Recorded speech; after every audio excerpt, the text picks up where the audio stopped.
ক্ষমতায় এসে 3 দিনের বিশেষ অধিবেশনের দ্বিতীয় দিনেই মঙ্গলবার দিল্লি বিধানসভায় অরবিন্দ কেজরিওয়াল নেতৃত্বাধীন আম আদমি পার্টির সরকার জামানার বিভিন্ন দুর্নীতি, অপকর্ম ও কালা কাজের বৃত্তান্ত বেআব্রু করে বিজেপির রেখা গুপ্তা সরকার। আপ জামানার বিভিন্ন দফতরের কন্ট্রোলার অ্যান্ড অডিটর জেনারেলের রিপোর্ট বিধানসভায় পেশ করে বিজেপি সরকার। राष्ट्रीय राजधानी क्षेत्र दिल्ली सरकार से संबंधित भारत के नियंत्रक एवं महालेखा परीक्षक का दिल्ली में शराब के विनियम और आपूर्ति पर निष्पादन लेखा परीक्षा प्रतिवेदन वर्ष 2024 का प्रतिवेदन संख्या नंबर 1 की प्रतियां सदन पटल पर प्रस्तुत करती हूं। দিল্লি বিধানসভায় আপের শাসনকালে 14টি বিষয়ের ক্যাগ রিপোর্ট বিধানসভায় জমা করেন মুখ্যমন্ত্রী রেখা গুপ্তা। আবগারি ক্ষেত্রে 166 পাতার ক্যাগ রিপোর্টে দেখা যায় অরবিন্দ কেজরিওয়াল সরকারের নয়া আবগারি কারণে রাজকোষের 2002 কোটি টাকার ক্ষতি হয়েছে। 2017-18 থেকে 2020-21 সালে সরকারের ভুল নীতির কারণে ক্ষতি হয়েছে 2002 কোটি টাকা। রিপোর্ট অনুযায়ী যেসব লাইসেন্স সারেন্ডার করা হয়েছিল সেগুলো পুনরায় চালু না করার কারণে সরকারের ক্ষতি হয় 890 কোটি টাকা। পাশাপাশি এই দেরির কারণে সংশ্লিষ্ট মদের দোকানগুলি বন্ধ থাকার জেরে আরও 941 কোটি টাকার ক্ষতি হয়েছে।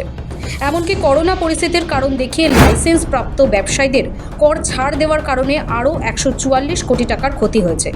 জোনাল লাইসেন্স ধারকদের থেকে নির্দিষ্ট সিকিউরিটি ডিপোজিট না নেওয়ার কারণে ক্ষতি হয়েছে 27 কোটি টাকার। यह आश्चर्यजनक तथ्य है कि वर्ष 17-18 के बाद से 2017-18 से सीएजी की रिपोर्ट को सदन पटल पर प्रस्तुत नहीं किया गया है। इस संबंध में विपक्ष के तत्कालीन नेता अर्थात उस समय मैं विपक्ष का नेता था के नेतृत्व में तत्कालीन विपक्षी विधायकों ने, जो इस सदन के सदस्य भी हैं, उसमें से 5 सदस्य हैं, ने सीएजी रिपोर्ट को सदन में प्रस्तुत करने के लिए माननीय राष्ट्रपति, तत्कालीन विधानसभा अध्यक्ष, तत्कालीन मुख्यमंत्री, वित्त मंत्री और मुख्य सचिव से अनुरोध किया था। राज्य की वित्तीय हालत के बारे में जानकारी प्राप्त करने के लिए बहुत जरूरी था।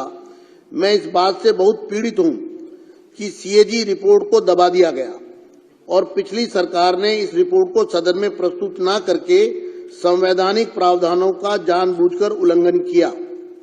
স্পিকার জানিয়েছেন ক্যাগের এই রিপোর্ট পাঠানো হবে পাবলিক অ্যাকাউন্ট কমিটিতে। তাদের রিপোর্টের ভিত্তিতে শুরু হবে তদন্ত। শুধু তাই নয়, আপ জামানার দুর্নীতি প্রকাশ্যে আনতে আগামী 3রা মার্চ পর্যন্ত বাড়ানো হলো বিধানসভা অধিবেশনের মেয়াদ। স্পিকারের বার্তায় স্পষ্ট যে আবগারি ইস্যুতে কেজরিওয়ালের বিরুদ্ধে কোমর বেঁধে মাঠে নেমেছে দিল্লির বিজেপি সরকার।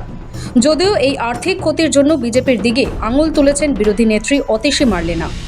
বিরোধী দলনেত্রীর দাবি, আবগারি নীতিতে সরকারের কোনো ভুল ছিল না, শুধুমাত্র এদের জন্যই এই ক্ষতি হয়েছে।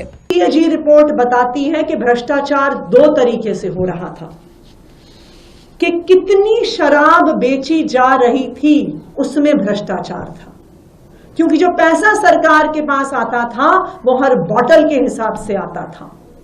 तो जो, और ये सब जानते हैं कि जो शराब बेचने वाले थे वो किस पार्टी से जुड़े हुए थे, किस पार्टी के लोग थे जिन्हें शराब के ठेके मिले हुए थे, किस पार्टी के लोग थे जिनको शराब बनाने के ठेके मिले हुए थे।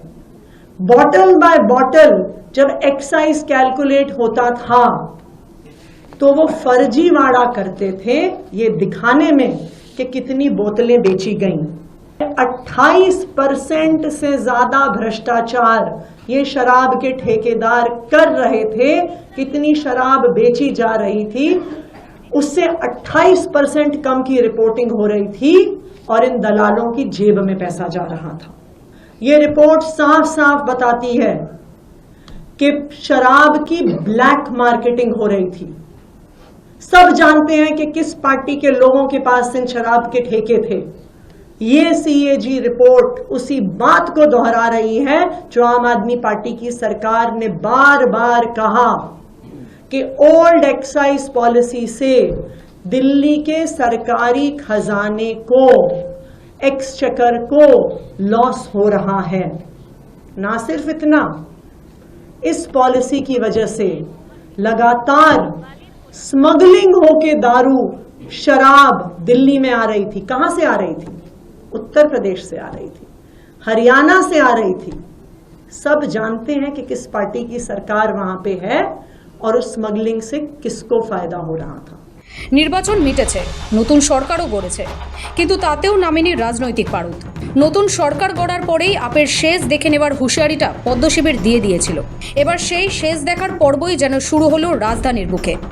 ব্যুরো রিপোর্ট, সময় কলকাতা।